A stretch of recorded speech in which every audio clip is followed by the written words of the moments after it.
Maligayang pagdating sa mga kwentong buhay PH. Mabuhay kayong lahat mga OFW sa alinmang sulok ng mundo. Tonight, we will talk about the silence that screams in the middle of the night. Meet Gary, isang matipunong minero na nagtatrabaho sa malawak na lupain ng Australia. Habang ang buong siyudad ay himbing na ang tulog pagkatapos ng mahabang araw, si Gary ay madalas nating makikita sa rooftop ng kanyang apartment building. Bit-bit ang isang lata ng malamig na soda at ang kanyang mga mabibigat na alaala. Nakatitig siya sa madilim na kawalan ng langit. Ang lamig ng hangin sa gabi ay tila nanunuot sa kanyang buto, pero mas masakit pa rin ang lamig na nararamdaman niya sa kanyang kalooban. Dito sa rooftop na ito, nawawala ang imahe niya bilang isang matapang at malakas na minero. Dito, siya lang si Guy, isang asawa at ama na sobrang nangungulila sa init ng yakap ng kanyang pamilya.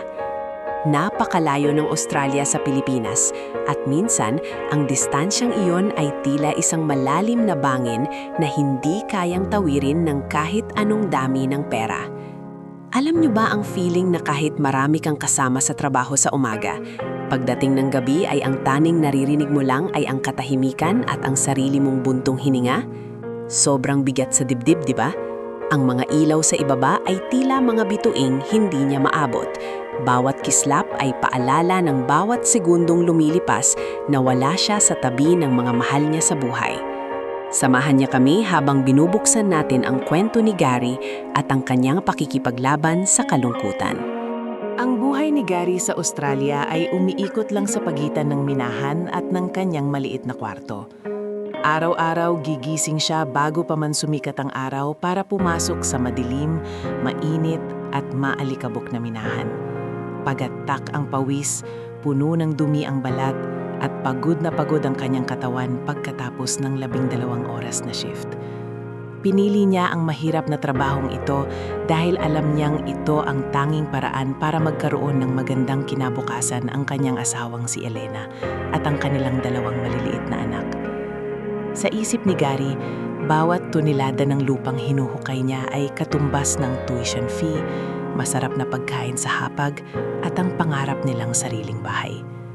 Pero habang tumatagal, naramdaman niya ang unti-unting pagbabago sa kanyang sarili. Ang dating masayahing si Gary na laging nagbibiro ay naging tahimik at mapag-isa. Ang tanging libangan niya na lang pagkatapos ng kanyang duty ay ang umakyat sa rooftop para mapag-isa. Doon inaalala niya ang mga simpleng bagay sa Pilipinas na dati ay hindi niya masyadong pinapansin. Ang amoy ng kanin na bagong saing ni Elena, ang ingay ng mga tricycle sa labas ng kanilang bahay tuwing umaga, at ang masayang tawanan ng kanyang mga anak habang naglalaro ng tagu-taguan sa kalsada. Dito sa ibang bansa, ang buhay ay tila isang paulit-ulit na cycle lang ng trabaho, kain at tulog. Walang fiesta, walang mga kamag-anak na biglang kakatok sa pinto para makikain o makipagkwentuhan. Ang rooftop na ito ang naging piping saksi sa kanyang mga pangarap, pero ito rin ang naging saksi sa kanyang pinakamalalim na kalungkutan at pangungulila sa bayan. Dumating ang isang gabi na talagang sumubok sa katatagan ni Gary. Ito ay noong ika-7 kaarawan ng kanyang bunso na si Miggy.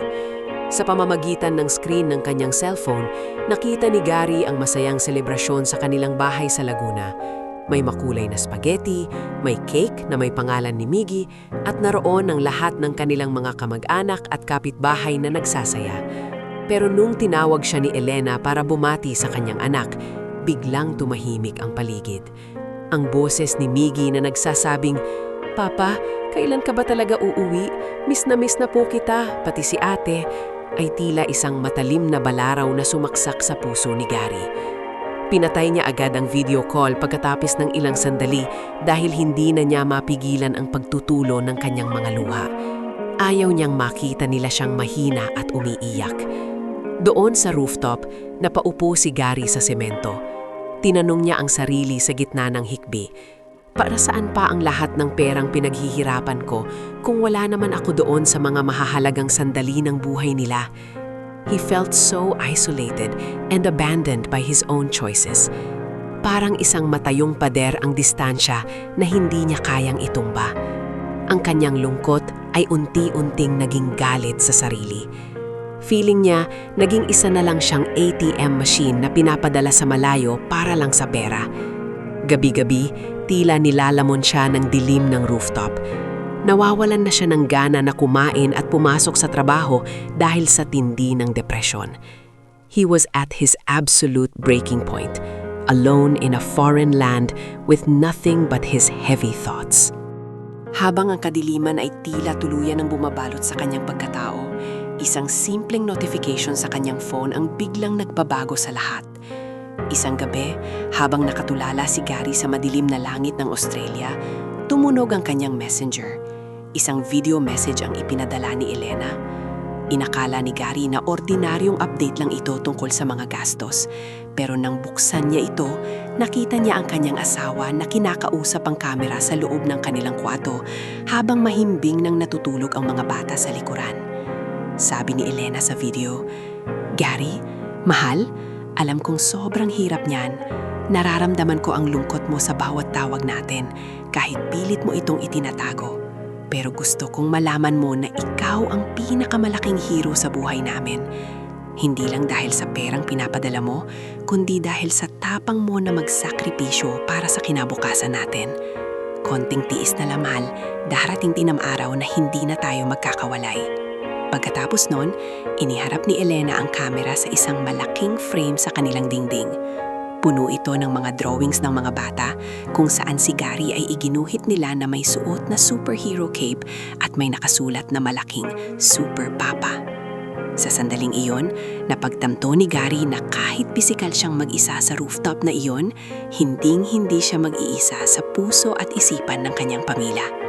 Ang bawat butil ng bawis niya sa ilalim ng minahan ay may katumbas na wagas na pagmamahal at pagkilaga mula sa mga taong pinakamahalaga sa kanyang buhay. His isolation was not a prison sentence, but a bridge he was building towards their dreams. Dahan-dahang tumayo si Gary at pinunasan ang kanyang mga luha gamit ang kanyang magaspang na kamay. Tumingala siya sa buwan na napakalinaw at napakaliwanag sa gabing iyon. Napangiti siya nang ma-realize niya na sa Pilipinas, malamang ay tinitingnan din ni na Elena at ng mga bata ang parehong buwan na iyon. Ang simpleng koneksyong ito ay sapat na para bigyan siya ng panibagong lakas na harapin ang mga susunod na hamon ng buhay OFW. Hindi na siya natatakot sa katahimikan ng gabi. Ang rooftop na dati ay lugar ng bighati ay naging lugar na ng pasasalamat at pag-asa. For every OFW out there listening to this, please remember that your hard work is never in vain and your sacrifices are deeply appreciated. You are more than just providers. You are the heartbeat and the inspiration of your families back home. Love transcends any distance and any border.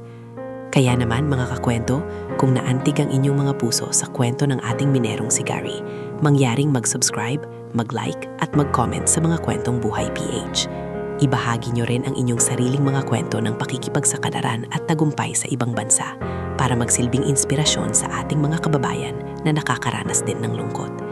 Maraming salamat sa inyong walang sawang pakikinig at laging tandaan, hindi kayo nag-iisa sa inyong mga pangarap at laban dito sa mga kwentong Buhay PH.